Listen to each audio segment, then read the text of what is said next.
15 Tuesday. It's nice outside this morning though.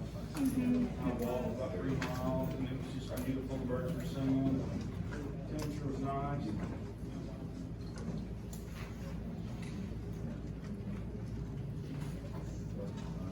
Anybody else have anything exciting happen this weekend? Caught a monster bass on Little Shoals. 6-pounder. Weighed 6 pounds. Not an exaggerated 6 pounds. 20 feet of water right on the edge of the old bank line. Still 20 feet deep or over normal.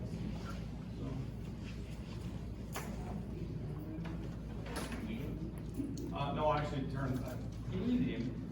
So hopefully that'll be there in a month when I go back for a tournament. So that'll be my goal. I caught a bunch that you could have ate.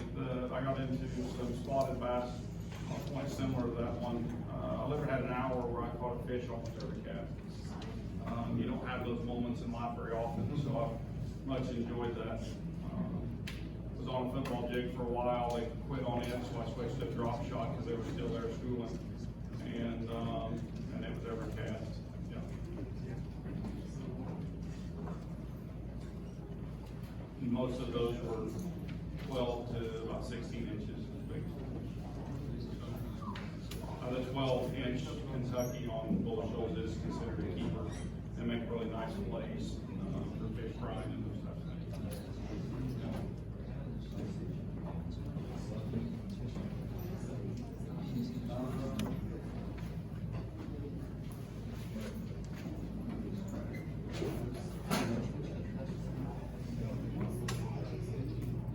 All right, a little housekeeping. What's going on Friday?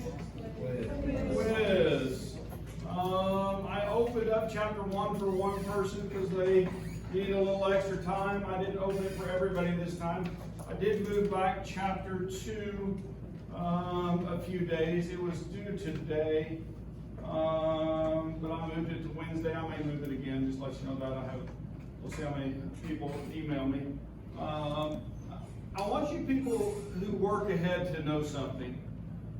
In the past, students of mine have been offended because I moved deadlines on the homework. And they said, well, why do I even try to meet the deadline? And I said, look at it this way, is you're keeping up with the course and where we're at. And it's to your advantage to do that. I'm not trying to help you as much as I am the ones who are behind and struggling to get it done because they need to practice too. And so I would encourage you that you're doing the right thing by having it done ahead and working with the course. It's your advantage always, okay? And so please don't be offended by me moving those dates. There's nothing that I'm doing that would significantly affect you in a bad way, right? In fact, you're better off because you're doing it. And so does that make sense? And I want everybody to learn more chemistry, so however I can get it done. If I can give somebody an extra day or two, I always will, especially on homework, right? Even on lab quiz, all right? I had a person who forgot it. Since we're doing it different this year, I gave them another try, okay? So it's not that I want to take off points, it's that I want you to read the lab before you go. Right? Print it ahead of time. Everybody print your lab ahead of time and complete the table of reagents and take the quiz and do those things. Watch that lecture. Please, please, please. It makes lab go better. All right? And we'll work more efficiently. We're going to start naming. I'll throw some worksheets that are available on Campus Web already, but I'll throw them up into this week in the next 24 hours or so. Maybe Wednesday before I get to that. I've probably got a busy week. But I'll try to get it done this afternoon. That you can work on that are in addition that would be nice for when you get to the quiz or the test. And so if you would like, you have some paper homework. Yeah, you open that and read the top, you'll find an important message there. Okay, cool? All right, any other housekeeping I'm forgetting? Any other housekeeping I'm forgetting?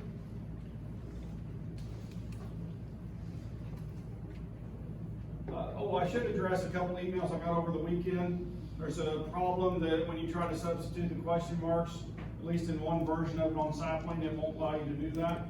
And so I will send an email to Sapling with that question and that problem, that's occurring. And then someone else sent me a question that had a wrong answer, and it was wrong. And I'll send that to them, forward that to their help desk. If you ever get those right and you know it's the right answer, there's no doubt in your mind, you can always send that to their help desk, and they're pretty good to respond. Does that make sense? I don't mean I'll always fix it, but I always try to do that, and you guys can do the same thing. All I can do is try to pull the grade out, right? And when I do that, I just remove the question from the pool sometimes. Sometimes I don't. It's just because I give you enough extra credit to make up for that one wrong one that was so frustrating, right? And so it's not a priority, but if I think of it, I do that. Also, on the quiz that I gave for the, or not quiz, but homework worksheet for the Mendeleev, the last question, I made a short answer, and I didn't know, I'm not very good with Campus Web yet. I'm still working on that test feature and quiz feature and homework feature. And so I made it a short answer, thinking a short answer would be 2 or 3 sentences, but it's limited to 1 sentence. I tried to change it this morning, it wouldn't let me do that because you guys have already started taking it. And so that edit is grayed out. I can add a question. I thought about deleting it and then putting another one back, but for those 7 or 8 people who've already done it, and I don't know if they would have had to go back to redo it or what, so I'm just going to leave it as it is, right? So be creative in your 1 sentence answer, and I'll be very lenient on the grading on that. How's that? Cool? Can't think of anything else. All right. Let's talk about organic compounds, right? What's an organic compound? Is that an ionic molecule or a molecular compound?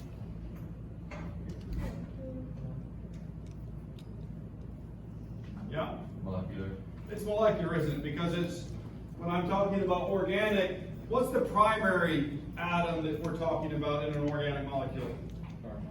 Carbon is the primary element. And what's the other element that's going to be present in almost every organic molecule? Hydrogen. I'm going to have hydrogen and carbon. Now, I can have a whole large group of heteroatoms to go with that. And to be molecular, then they're all going to be up there in the non-metal area. Nitrogen, oxygen, fluorine, sulfur, phosphorus, all of those, right? Those are going to be involved in my organic compounds. Now, in reality, can I have an organometallic? Absolutely. And then that kind of is starting to cross over into the inorganic world. And, well, most of the time, it can be charged, right, and be in ionic form. Or it can be just that it's highly polar in a region and that attract the other, the positive metal ion. So, there are cases of both. But anyway, we're going to talk about organic chemistry and then inorganic chemistry, which we just talked about crossing over. When I have inorganic chemistry, I'm talking about every other element on the periodic table, and I can actually include carbon in my inorganic compounds, right? Sodium bicarbonate is an inorganic compound. Now, I have a question. Is there more literature on organic compounds or inorganic compounds? The one that covers the entire periodic table are those molecules of carbon. The carbon ones, right? You guys with me? There's millions of known compounds that are published in the carbon region, right?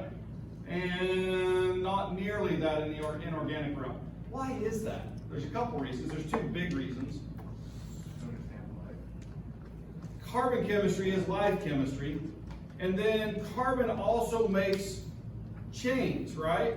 And so I can have methyl alcohol, I can have ethyl alcohol, I can have propyl alcohol, I can have butanol, and then when I get into my longer chains, then I can actually put 2 alcohols or 3 alcohols, or well, I get to sugars, right? And that's a whole bunch of alcohols. And so I can just start expanding. And when you start doing multiples, the numbers become unreal.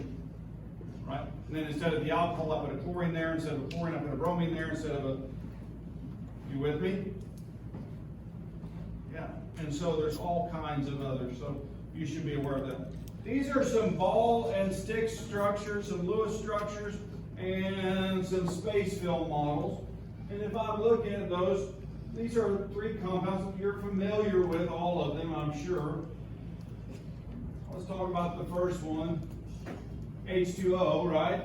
And so if I do that in the Lewis form, right? Lewis is just with lines. What does that line represent in that molecule? A pair of what? Electrons, right? So anytime I have 2 atoms bonded together and they're molecular in nature, then they're sharing a pair of electrons. Those electrons reside between them. Now, in reality, I'm not sure it's that, I'm not sure it's this, and I'm not even really sure it's this, but this is the region of space that occupies. Now, you'll notice here that this is shown as what? Bent, isn't it? And is this bent here too? Sure it is. I mean, well, the molecule itself is. It's a paper representation, 2-dimensional. I could include that as bent, right? I almost always, when I'm putting water on the board, I show the view where I have it like this. And then sometimes I go ahead and put some ears on it up here, but that actually doesn't throw the 3-dimensional structure. This is actually a tetrahedron, right? Where 2 of these are coming out of the board, right? And 2 of them are in the plane of the board. Or one going back, one going forward. And so in reality, let me draw a different compound.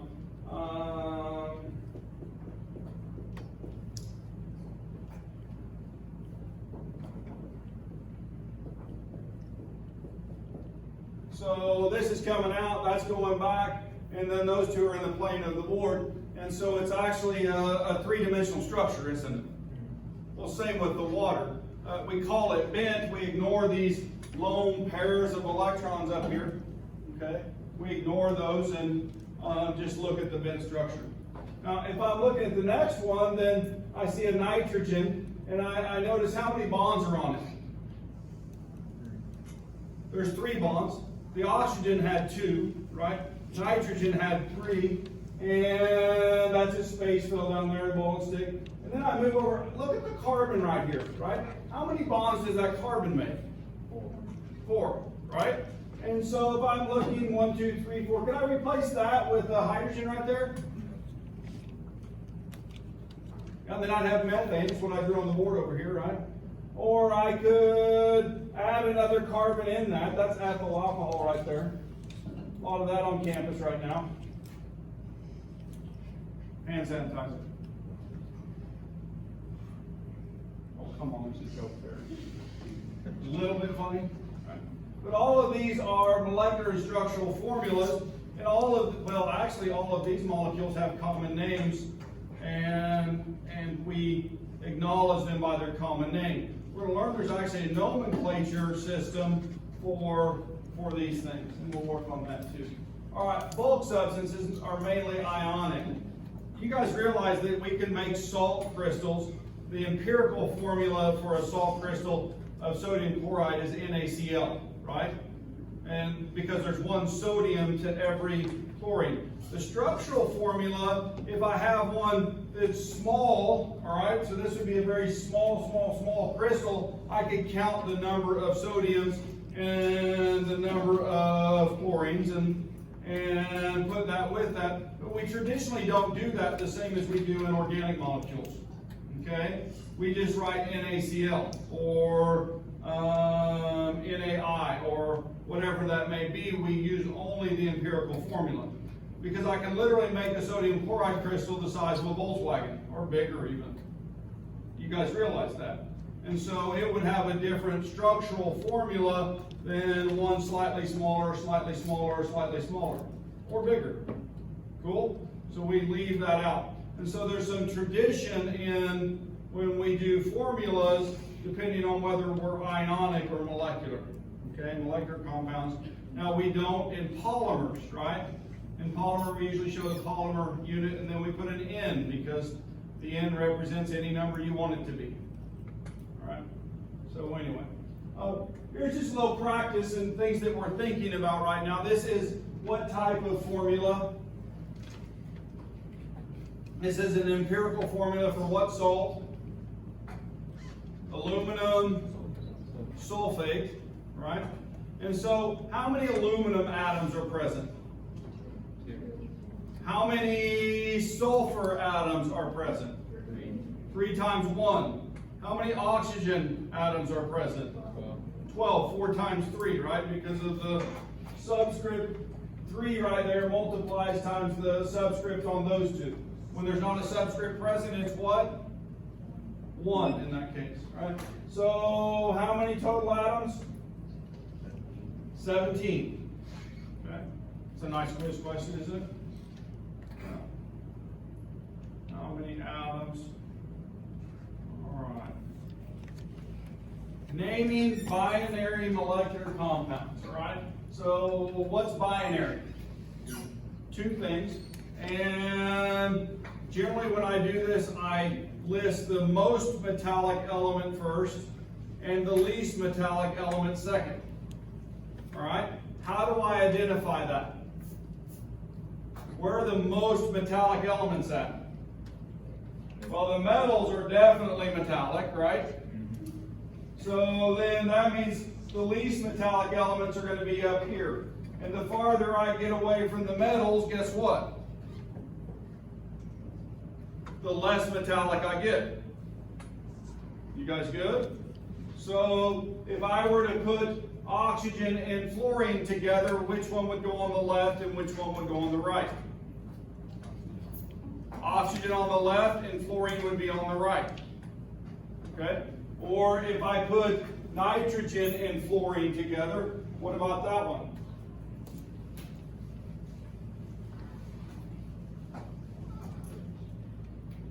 If I'm looking at that, then it would be NF3, right? And so I would write it in that format. Or nitrogen fluoride. Okay? Or well, actually, I'm going to add to that. Nitrogen what?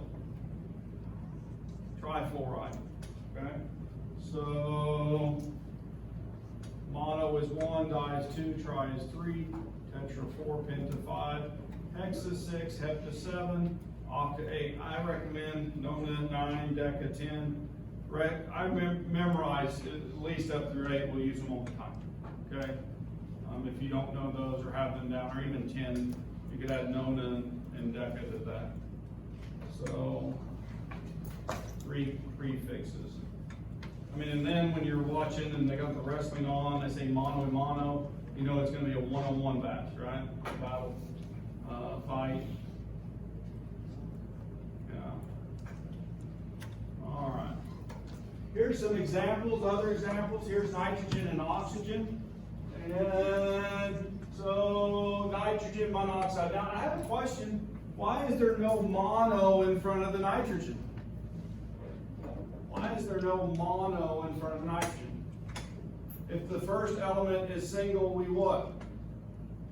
We leave it off, don't we? Can you think of another example that's common? You're exhaling it right now? Carbon dioxide, right? Carbon monoxide. Both of those are monocarbon dioxide, but we leave the mono off the first, so just be aware of that. It really seems like my board is washed out today. Is that me or is it you guys? Does that help? Yeah. And then nitrogen dioxide, and N2O, I'm going to put a red line through that because it's wrong. It's actually called nitrous oxide. That's a common name. It's a common chemical. It's used in a number of different processes, right? Dental offices and so on. And so it has a common name. And so that's not accepted, though it's appropriately named as dinitrogen monoxide. And then dinitrogen tetraoxide, 2 and 4. Dinitrogen pentaoxide. So, you guys get the trends there? So what type of compound are we naming? What type? Molecular. And how do I identify when it's a molecular compound? Both of the elements are non-metals. So you're saying, Dr. Jurs, how do I know which naming system to use when I have non-metals, right? Bi molecular, so two different atoms. Then this is the format that you would use. Okay? So this is basic naming is what we're doing, basic nomenclature. Does this get quite complex? It does actually. There's actually books that are written by the IUPAC which teach us how to appropriately name compounds. And so when you make a new molecule, you have to be able to go in and use the appropriate naming system when you publish, right? So people will know what you've made by the name. You can actually get structure out of that. How about this one? What's its name? If you wrote dihydrogen monoxide on the test, would it be counted correct or incorrect? Actually incorrect, because this one has an exception name, and what's the name of this compound? Water. You know, I wouldn't count it wrong because it's appropriately named. I'm weird that way, but I have seen many tests that have been written with the common names on there, for example, nitrous oxide, and the appropriately named name, and you would be counted wrong on that standardized test for that. Does that make sense? Give the most correct name. So this one is water. Okay. What about this one? Nitrogen trihydride. This one is ammonia. Okay. How about this one? How about this one? Carbon. This follows the naming system, doesn't it? Yeah. Okay, so carbon monoxide. How about this one? Carbon. How many sulfurs are there? Yeah. 2. Now wait a minute. It's not sulfur anymore because it's the second element. What do I do with that suffix? I change it to IDE. Think about carbon monoxide, carbon dioxide. That's where you get that IDE, so you can use a compound you know. Excuse me. And so carbon disulfide, I heard somebody say it, right? How about this one? We move back up to the other side. SO3. Sulfur trioxide. Okay. How about this one? How many chlorines? Carbon tetrachloride. Carbon tetrachloride, very common solvent. It was once used a lot in dry cleaning. Okay, they've taken it out because it's shown to be carcinogenic, right? A lot of your halogenated organics are that way. PCl5. Phosphorus pentachloride. How about SF6? You guys have heard this one going through the voice box across my vocal cords. This one is sulfur hexafluoride, right? And that's the one that made me sound a little like Darth Vader. Questions on these?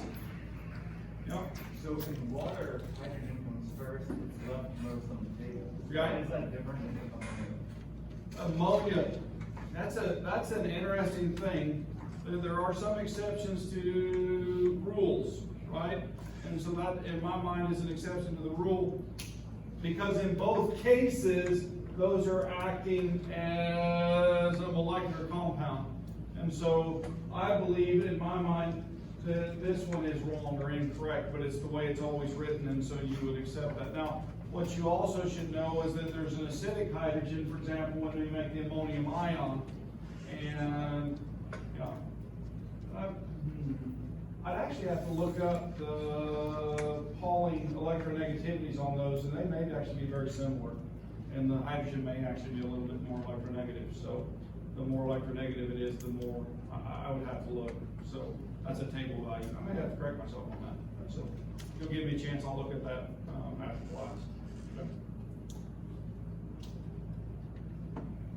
All right, another system. All right, now there's another whole set of prefixes that's going to go with this, and there's a whole set of suffixes that are going to go with this.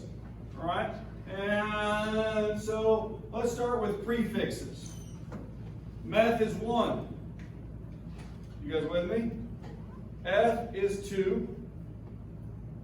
What's 3? Prop. What's 4? Bute. Right? You guys have heard of butane, right? Has 4 carbons in its chain. Okay. How many does propane have in its chain? 3. All right. What's 5? Pent. 6. Hep. Hex. 7. Hept. 8. 9. 10. Dep. All right. So we got all those. Those are all the prefixes. We got them to 10. All right. Ane. What does that mean? What does AN mean in hydrocarbons? 1 bond, a single bond. All right. Ane is single bond. Ene is a double bond somewhere in the molecule. And ine is a triple bond somewhere in the molecule. All right, so these are hydrocarbons. This is a naming system for molecular carbons or molecular compounds, but hydrocarbons. Okay? Hydrocarbons. And so methane, if I were to draw the structure of the next one, the ethane, right, then how many carbons would I have? And how many hydrogens would I have? How many bonds does each carbon make? 4. If I have 2 carbons in a chain connected to each other, they each have 3 more positions to bond to, and I can fill in the hydrogens because I know the name. That's ethane, right? You guys with me? Now, if I have ethene, right, how would I draw it? How many carbons? Ethene would be 2 carbons. Still, its eth is 2, right? But how many hydrogens now?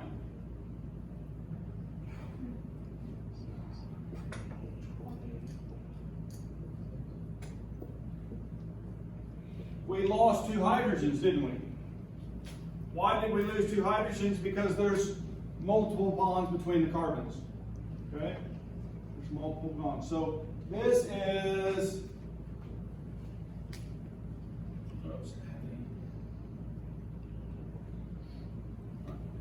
the precursor to polyethylenes, right? It can also be called ethylene. And so ethene, you guys with me? If I had ethyne, how many bonds would be right here?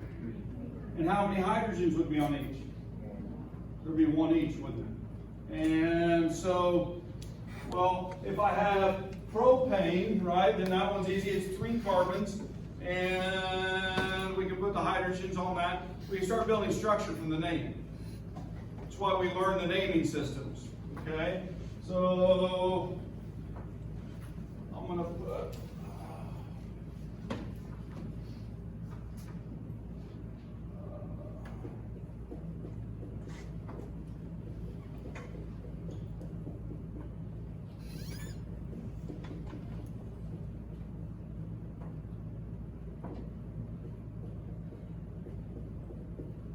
all right, so if I put this molecule on the board, what's the prefix? I've got 4 carbons. So this is bute. I've got a double bond, so what suffix do I put on it? E, right? So this is butene. Now, I've got to add something else to this right now. I've got to tell where the double bond is, and so in this case, it's 1-butene. because it's on the first carbon, right? It goes from the first to second carbon. If I moved it to here, then it would be 2-butene. Okay? I remember this for GLB. Yeah, you guys should have done this. And then we start putting other things on here, right? And let's say we cut that off and we put a CH3 right there. If I have a branch that has one carbon in it, what prefix do I use? What's one? Meth, right? And 2 meth, oh, there's another suffix. Anybody know what I'm going to use here? 2-methyl 1-butene. Now, there would also, well, no, not in this case, never mind. If I can keep adding complexity to it, and I have to designate even the positioning of things, whether they're the older systems, cis and trans, or so on, okay? Don't you have to, you name the branches first, don't you? Yeah, so well, I never do. I always find my main chain. And I write, when I'm naming, I write backwards. I find my longest chain, I name that. I find the number of bonds and put the suffix on that. No, I put it in this order, but I leave space because I know I'm going to add here, right? So I write this first, and then I give positioning, and then I write the next thing in front of that, and so I work that direction. Does that make sense? Yeah. You guys feeling excited about this? All right, so that's naming system. Yeah, go ahead. Just to be clear, that 2 before the methyl means it's connecting to the second carbon. To the second carbon. Okay. Yep, that's exactly right. And then there's also priority, guys, just to let you know this, and so we'll work on this. When I'm doing priority, I try to get the numbers to add up to the lowest sum based on the direction that I'm doing my ordering. Okay? Realize I could have put that double bond on this side, right, and it would appear to have been 1, 2, 3, but in reality we would have started on this side 1, 2. It's the same molecule just flipped over, right? Remember, these are 3-dimensional, and sometimes they're put one direction on the page, sometimes they're put the other direction. It's the same molecule. And so you start counting and you try to get that to the lowest number possible. You don't always start and read left to right. You sometimes have to read right to left, or bottom to top, or top to bottom. And, oh yeah, so you have to look at the molecule from every direction. It becomes confusing sometimes. And there's organic chemistry tricks, that's what I call them, that's for Dr. Easton upstairs, where they'll draw molecules and they'll put a break in the chain going across, but they'll put a longer branch this direction, and so the actual chain goes up and over instead of across, and then that being the branch. And it's to confuse organic chemistry students. That's the only reason they do it that way. Or to fit it onto the paper would be the other reason. Okay? That was sarcasm for the people watching this video. You guys got it, didn't you? Sarcasm. All right. So, introducing these systems. So here's a 4 carbon chain, right? And so it has let's start talking about molecular formulas and how they can be confusing too, right? Because can I have the same molecular formula and have a different compound? I can, right? And so if I'm looking up here, and here's that 4 carbon chain, and 1, 2, 3, 4 in a row, that is bute, all single bonds. So what's the suffix? Ane, so that is butane. And so there's that. Well, this is a different way to write the structure, where I have a CH3, that's the cap on the end, right?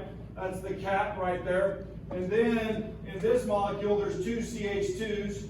So there's a CH2 with a subscript, so it's showing structure and with a kind of a condensed formula, right? And the CH3 on the other end.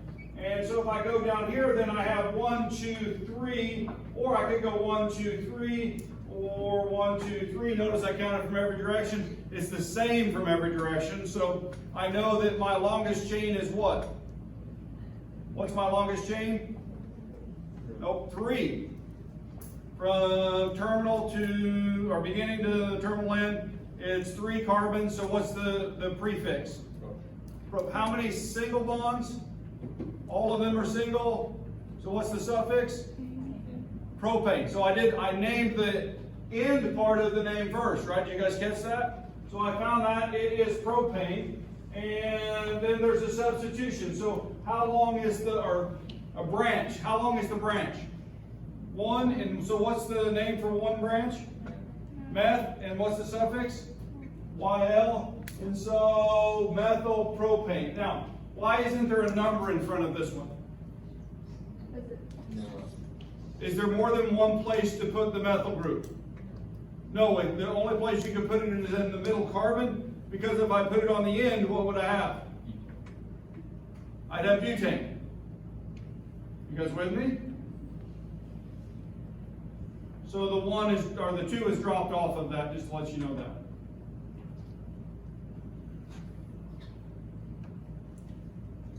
Let's do another example on the board.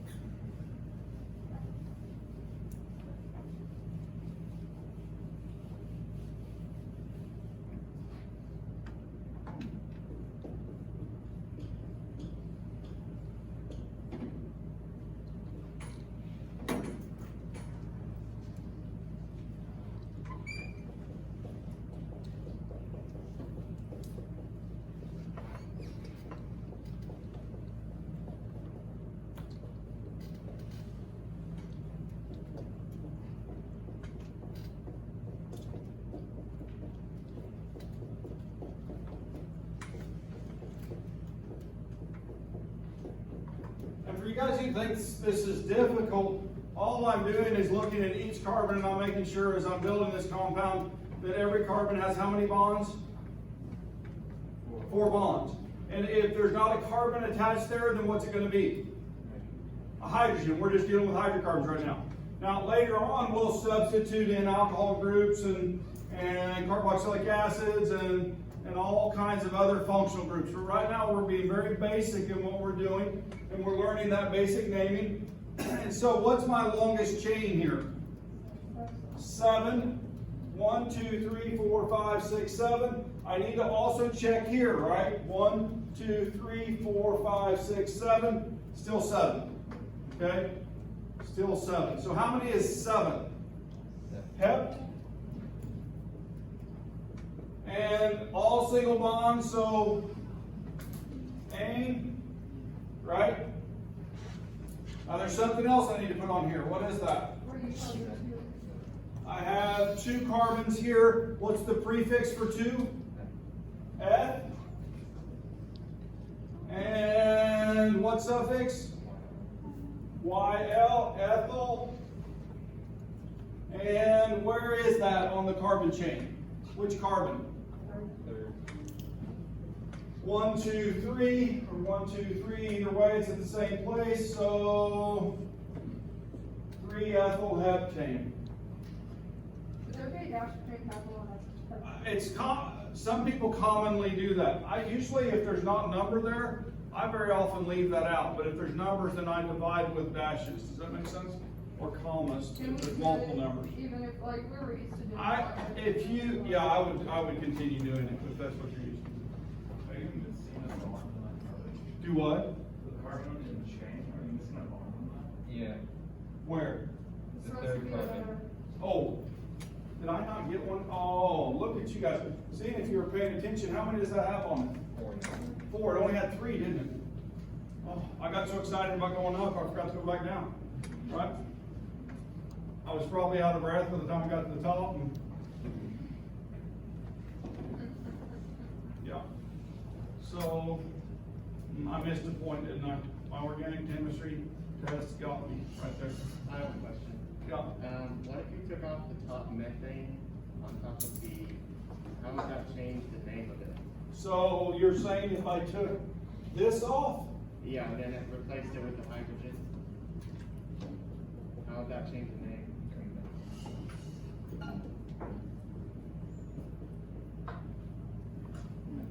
Okay.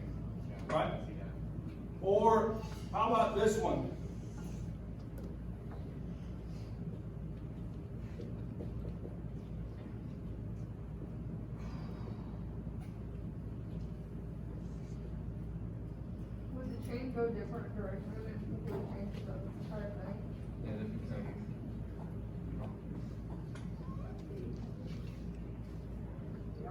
1, 2, 3, 4, 5, 6, 7, 8. Oh, yeah. This is what I'm talking about when you get to organic chemistry. Watch out, those sneaky organic chemists do that. Okay? Yes, it's octane and it has an ethyl group right here on the 1, 2, 3, 4, or 1, 2, 3, 4, 5. Which one would I choose? 4. 4. So, 4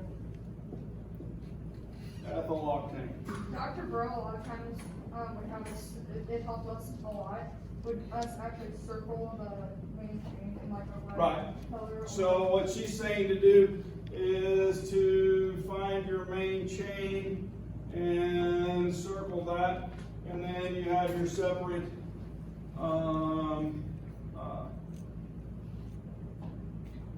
side chain. I use that word. I didn't know if that. Branching is the word I was trying to get to, but it wouldn't come out of my brain. I know it helped me out, I didn't know if it helped anyone else. It probably would, right? So, all right, so there's a little bit of practice with naming molecular hydrocarbons. Now, we've learned 2 naming systems, right? 2 naming systems. One is for the 2-atom molecular compounds, hydrogen fluoride or so on, any of those types of compounds. We did a second one with hydrocarbons, and these get quite complex when you get into big molecules, okay? To talk about structure. We have a third type of naming, okay? And the third type of naming is for ionic compounds, and we're going to have cations and anions. And if you don't have those memorized, I always think of cations as positive because there's a plus sign right there in it. Not that cats are positive, but ions are positive. Okay? If I move down here, I've got anions, and I always think an is negative because I think the word's like antichrist. And, well, that's kind of negative, isn't it? Yeah, so anyway, ionic compounds are a combination of these two, and for them to be a compound, the charge has to equal 0. You guys with me? The charge has to equal 0. And so our 0 net charge for an ionic compound. I can have an ionic complex and it'd be charged, but ionic bonding. Now, different from molecular compounds, which have low boiling points and those types of things unless they're very large molecules.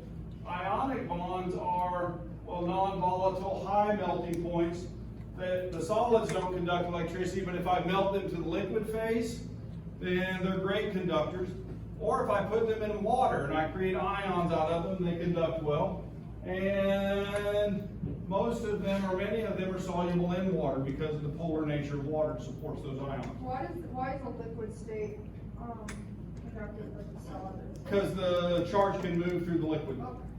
Yeah.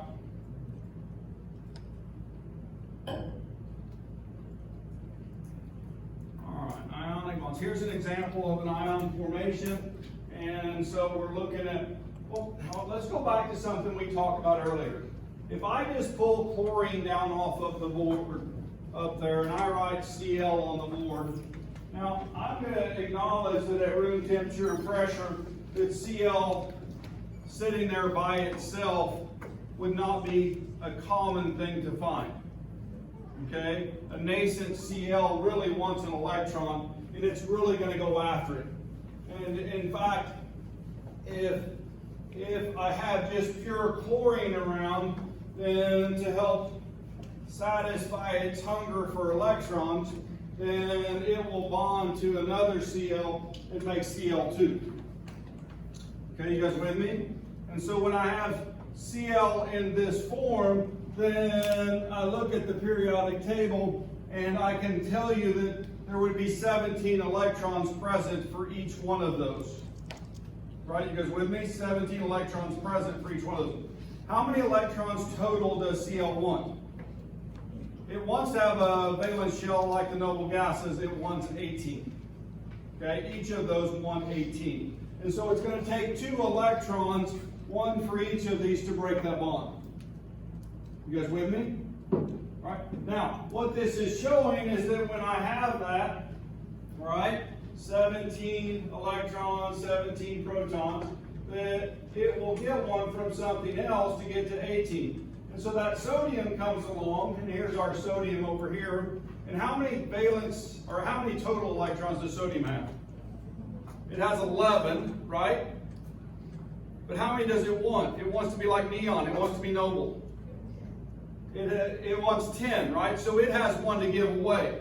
So if I have 2 sodium atoms, right, present, and I can get 2 electrons from those sodium atoms, then I can take 1 Cl2 and convert it over to the chloride ion and the sodium ion. And so we're making ionic compounds. Now, what this is saying is that those electrons in the valence shell are associated with that particular atom to get that charge. And they fill valence shells to make the charges that are common. Now, when we get into the transition metals, we find that there's multiple oxidation states that we can have for those, and we're going to pretty much ignore that for general chemistry. We're just going to learn some that are useful. For example, copper plus 1 and copper plus 2. We use them so often you'll know them. But when you take advanced inorganic chemistry, then Dr. Brew will teach you about filling of the different energy levels and the different opportunities that are available, and they'll teach you what really happens instead of just the octet rule. Does that make sense? All right. So there's more to this story, and we're going to just give you the short version for this class. Okay? We're going to give you the short version. All right. So anyway, in fact, if I were doing the same thing with any of these elements in this family, then what I would find for the positive ion is that all of those would behave the same and give us the same type of crystal. Okay? And it'd be 1-to-1 with anything in this family. That's kind of cool, isn't it? To know that in advance. If I can do it for 1, I can do it for all of them. Right. And instead of looking at the total number of electrons, what do we more conveniently look at when we start doing bonding? The valence shell, right? And so the valence shell of sodium has 1 electron in it. It gives it away to have 8. Did you guys catch that? Yeah, it gives 1 away to be 8. And how many does chlorine gain to be 8? It gains 1 to be 8 in the valence shell. And so that's that octet rule that we talk about, and it works really well for these elements in this part of the periodic table and over here. Okay, cool? All right. In lab, last week we made a thermochromic compound. You guys started dropping in into a mercury solution. You started dropping in potassium iodide. All right, you guys remember that? And when you did that, you had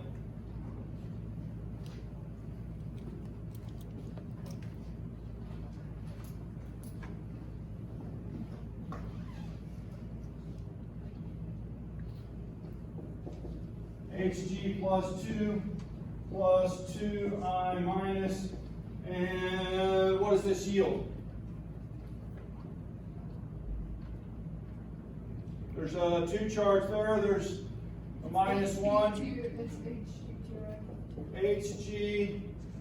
Hgi2, and I'm going to put a solid back there because I know that precipitated out. Do you remember the bright orange color that it made? Yeah.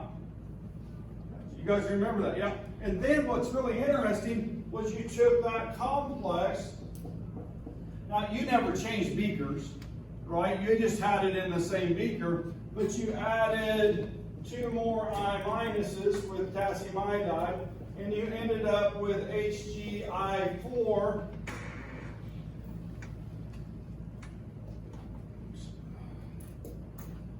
minus 2.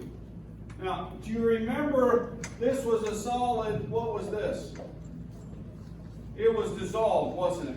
So this slide is talking about compounds have electrical neutrality. We could have isolated this compound. It's neutrally charged, right? It has a zero charge. It's balanced charge, however you want to say that. And so because of that, it precipitates out. You guys with me? But when I have something that's charged, right, then it's no longer soluble in solution. I mean, it is soluble in solution where it will make this redissolve by changing it chemically, okay? Putting a charge on it. And we call that a complex instead of a compound. You guys with me? So naming, nomenclature, and those types of things. And what type of ion is Ht2 plus? What would I call it? A cation, and the I minus is a anion. Alright? Alright. Let's stop there. We'll start on metals next time. Start on metals next time.